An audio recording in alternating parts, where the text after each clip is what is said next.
folks, just when you thought the situation at the uber-woke, uber-joke Halton District School Board couldn't get any more perversely humorous and embarrassing and even downright shameful, now word comes that the HDSB is finally going to do something about the dress code at its schools vis-a-vis horrific haberdashery.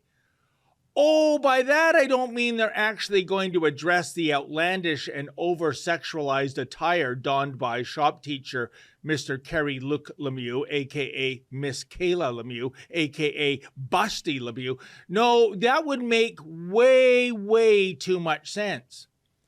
By the way, for those just returning to the Milky Way galaxy, Lemieux is that shop teacher at Oakville Trafalgar High School who is allegedly transitioning into a woman.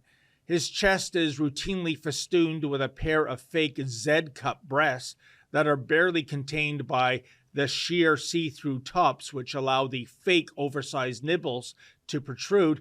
Indeed, it would seem that Lemieux is actually transitioning into a drag queen as opposed to a fake, albeit somewhat normal-looking woman, given he routinely totes around breasts that are easily mistaken for a pair of wayward zeppelins. Now, the Busty Lemieux story has received mainstream media coverage around the globe, but with a few exceptions, there has been almost zero MSM coverage here in Canada. You see, the Justin Trudeau-sponsored stenographers and assorted other trained SEALs are typically down with the radical transgender revolution, but even they suspect something is a little fishy when it comes to the curious case of Busty Lemieux. By the way, I'll offer my theories later on regarding what the real story might be when it comes to Mr. and Mrs. Lemieux. But in the here and now, how gutless is it that our state-funded media continue to ignore this story as opposed to, investigating it? I mean, that is kind of what one is supposed to do in the journalism racket. But apparently these days, to even question the trans narrative is an act of transphobia. And that will not be tolerated. Speaking of gutlessness, let me circle back to the Halton District School Board and its team of testicular challenge trustees. You see, if a biological female student wore the sort of getup Busty Lemieux does, she'd be suspended based on a dress code violation. But here's the rub. Teachers at Halton District School Board schools are exempt from the dress code. So instead of leading by example, the faculty can show up as if they are participants at a pride parade, and it's no harm, no foul. Folks, does that even begin to make sense to you? Now, I sought answers about the double standard and to drop off a petition of several thousand signatures to the HDSB earlier this month. But even though these educrats are paid by taxpayers and should be accountable, well, no, they aren't transparent at all, and they are non-accountable. Rather, they act like a bunch of entitled cowards. Here, check out the footage. We as adults are supposed to protect the children. You can't. Oh, shame! Shame! Why? Shame! Why? Shame! Why is he subbing in other classes? Why is he not restricted to only the shop room while we deal with this situation? Why is he subbing in grade 10 math and grade 10 science with 15-year-olds? They're 15! They're 15! Wow. Cowards! The school is ignoring the Look at you running away! us. Running away! the Why don't you answer? You're the adults the children depend on? Really? This is a sad world we live in when the children don't even have adults to depend on them to protect them. We gotta take our kids out of the school. Every one of you deserves to be charged. Salary, so we gotta take the kids out of the school. Look at them Shame walking on you. out. Come Shame on. on each one of you who's a trust. Please, and you stand are up. again. Wow, Stand up, please. You're cowards! Now, folks, that particular video was shot on October 12th.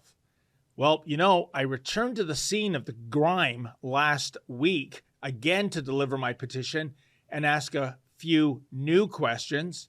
At the last minute, the Halton District School Board went virtual with their board meeting so they wouldn't have to go through the humiliation of being queried by Mamory Menzoid.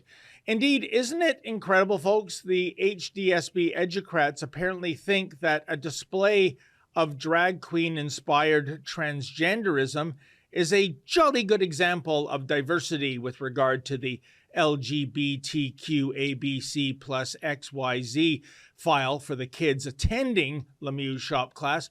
But when a busty Lemieux facsimile shows up at their very headquarters, whoa, that's a little too close for comfort. That's downright triggering even, so back off, Boobzilla. And so it is these trustees scurry away to their safe spaces to curl up in the fetal position and wait for the police to remove that big bad transgender boogeyman from their stomping grounds.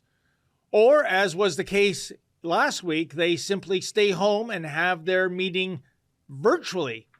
What cowardly hypocrites indeed. Oh, and speaking of boogie persons, as I mentioned at the outset, finally the HDSB is doing something concrete when it comes to dress codes.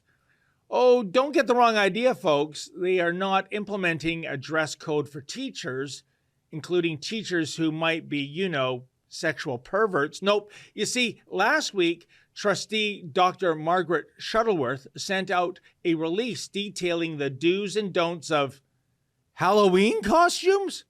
Oh, it's true. It's damn true. You see, Dr. Shuttleworth, who apparently likes to dress up as a horse-toothed jackass, is mightily concerned about so-called inappropriate costumes that the kids might don on All Hallows Eve. Her moronic memo begins by noting that if students choose to dress up in Halloween costumes, they should, quote, ensure that they are contributing to the positive and pro-social climate that our school is cultivating around recognizing Halloween, end quote. Wow, can you imagine what the poor retailers who are selling Halloween haberdashery in Halton region might be experiencing these days? Hello, sir. I'd like a costume that invokes a positive and pro-social climate that Halton District schools like to cultivate. Jesus, what does that even mean? But wait, Dr. Dr. Shuttleworth's woke insanity continues, quote, costumes that are intended to or have the impact of inciting fear and anxiety for others are not acceptable costumes, end quote. What the hell? It's Hallow-freaking-ween. This is exactly when we celebrate the likes of Freddy Krueger and Jason Voorhees. What solar system does this quack reside on? On October 31st, it is fully expected, and it is completely appropriate, that people would dress up in frightening costumes. That's, kind of the whole point behind Halloween, a celebration of things that go bump in the night. What you just saw was an excerpt from my nightly show, the Ezra Levant Show. Every weekday, I do a monologue. Usually it's about half an hour. Then I interview an interesting guest, and then we read my hate mail or my fan mail, whichever is more fun. It's only available behind a paywall, though. That's how we pay our bills here at Rebel News. We don't take a dime from Justin Trudeau. But the good news is it's only $8 a month, about half the price of Netflix. And in addition to my nightly show, you also get weekly shows from 4 other friends here at Rebel News. So you're getting 36 shows a month just for $8. I think it's worth it. And even if you're not quite sure, do it anyways, because we rely on viewers like you to keep us free and independent. I promise you I'll never take a dime from Trudeau. Just go to rebelnewsplus.com and click subscribe. Thanks.